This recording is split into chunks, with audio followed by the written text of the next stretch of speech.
बिस्मिल्लाहिर्रहमानिर्रहीम हस्बुनल्लाहु व निअमल वकील इलल्लाहि तवक्कलना।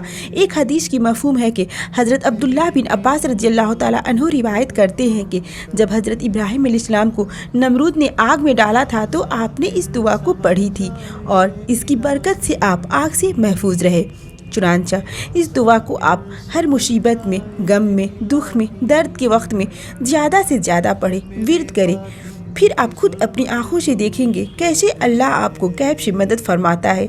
दुआ में एक बार फिर से दोहरा दूँ, औज़ बिल्लाहि मिनश शैतानिर रजीम, बिस्मिल्लाहिर्रहमानिर्रहीम, हस्बुनल्लाहु व निअमल वकील इलल्लाहि तवक्कलना, जिसकी माने है, तर्जुमा है, अल्लाह हमारे लिए काफ़ी है और वो बेहतरीन कारसाज है और अल्लाह ही पर हम भरोसा रखते हैं।